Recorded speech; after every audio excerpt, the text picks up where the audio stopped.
बिस्मिल्लाहिर्रहमानिर्रहीम। अस्सलाम वालेकुम। कैसे हैं आप सब? आज मैं आपके साथ बहुत ही डिफरेंट और मज़ेदार वेजिटेबल्स की रेसिपी शेयर करूंगी। क्या आपने कभी क्रीमी वेजिटेबल कढ़ाई खाई है? नहीं खाई तो इस रेसिपी को ज़रूर ट्राई कीजिएगा। आपको वेजिटेबल्स की ये रेसिपी ज़रूर पसंद आएगी। बहुत क्रीमी और बहुत ही मज़ेदार बनती है। हर घर में वेजिटेबल्स तो ज़रूर बनती हैं और बहुत डिफरेंट रेसिपीज़ के साथ बनती हैं। आप एक दफ़ा इस रेसिपी को भी ट्राई कीजिएगा। क्रीमी वेजिटेबल कढ़ाई की रेसिपी है। इतने मज़ेदार बनती है, जो बच्चे वेजिटेबल्स नहीं खाते आप उनको बना के दीजिए, वो बच्चे भी वेजिटेबल्स खाना स्टार्ट कर देंगे। वेजिटेबल्स में मैंने यहाँ पर शिमला मिर्च, बंद गोभी, मटर, गाजर, आलू, गोभी ली है। आपकी मर्ज़ी है, आप इसमें और भी वेजिटेबल्स अगर ऐड करना चाहें तो कर सकते हैं।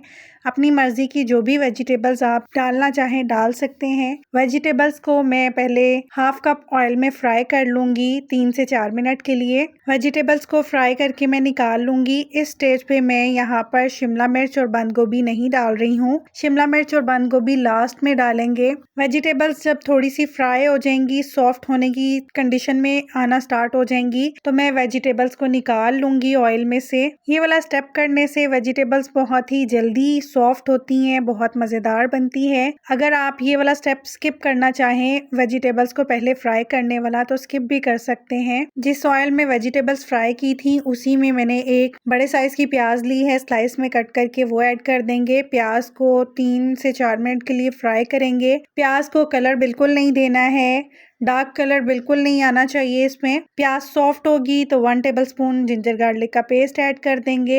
1 मिनट के लिए इसको भी फ्राई करेंगे ताकि जिंजर गार्लिक के कच्चेपन की स्मेल खत्म हो जाए। साथ ही मैंने 1 टीस्पून जीरा ऐड कर दिया है ताकि जीरे की भी अच्छी सी खुशबू ऑयल में आना स्टार्ट हो जाए। 2 बड़े साइज के टमाटर लिए थे जिनको मैंने स्लाइसेस में कट कर लिया है। टमाटर ऐड कर देंगे और टमाटरों को डाल के इतना कुक करेंगे कि टमाटर सॉफ्ट हो जाएं। जब टमाटर सॉफ्ट हो जाएंगे तो इसी स्पून से मैं टमाटरों को थोड़ा सा मैश कर लूंगी। इसको 2 से 3 मिनट के लिए ढाँप देंगे ताकि टमाटर जल्दी सॉफ्ट हो जाएं। इसमें मैंने पानी वगैरह कुछ भी ऐड नहीं किया। टमाटर सॉफ्ट हो चुके हैं। अब मैं इसमें स्पाइसेस ऐड करूंगी। 1 टेबलस्पून किसी भी ब्रांड का कढ़ाई मसाला, धनिया पाउडर 1 टीस्पून, सॉल्ट 1 टीस्पून, कसूरी मेथी 2 टेबलस्पून, हल्दी 1/4 teaspoon, red chilli flakes 1 teaspoon. आप स्पाइसेस को कम ज्यादा कर सकते हैं अपने टेस्ट के अकॉर्डिंग। जितना आपको स्पाइसी पसंद है उतना आप स्पाइसी ज्यादा कर सकते हैं। अगर कम स्पाइसी पसंद है तो स्पाइसेस को कम भी कर सकते हैं। स्पाइसेस को ऐड करने के बाद मैं इसको 1 से 2 मिनट के लिए भून लूंगी मसाले के साथ,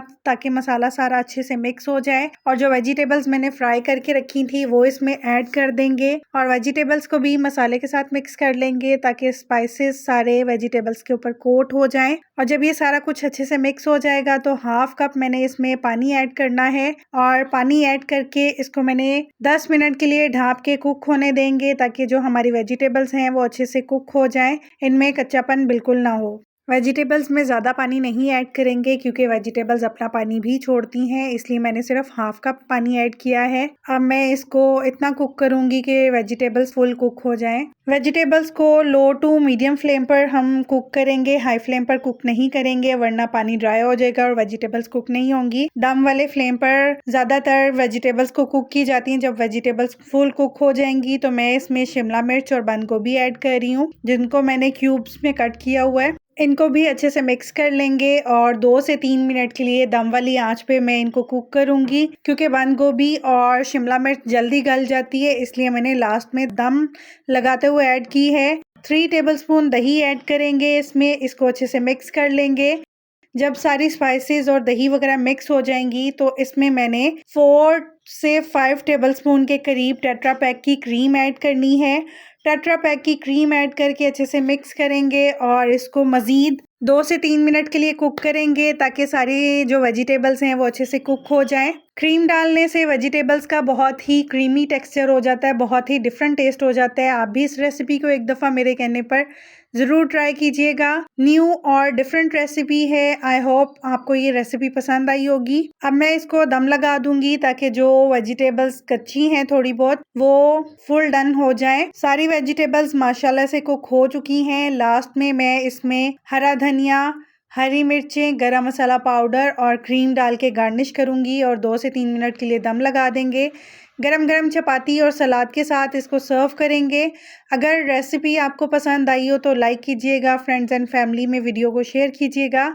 अगर अभी तक आपने मेरे चैनल को सब्सक्राइब नहीं किया है तो आपसे रिक्वेस्ट है कि प्लीज़ मेरे चैनल को सब्सक्राइब कीजिएगा। नोटिफिकेशन के लिए बेल आइकन ज़रूर प्रेस कर लीजिएगा ताकि हर रेसिपी का नोटिफिकेशन आपको मिल सके और मैं इसी तरह से रेस्टोरेंट स्टाइल खाने आपके साथ शेयर करती रहूं ताकि मैं डिफरेंट रेसिपीज़ को बहुत ही सिंपल और इजी वे में आपके साथ शेयर कर सकूं और आप भी उन रेसिपीज़ को घर पर तैयार कर सकें जो रेस्टोरेंट्स में इतना ज़्यादा पे करके हम बाहर जाके खाना खाते हैं। अब आप उनको लो बजट में और सिंपल वे में घर पर तैयार करें अपने फैमिली मेम्बर्स के लिए।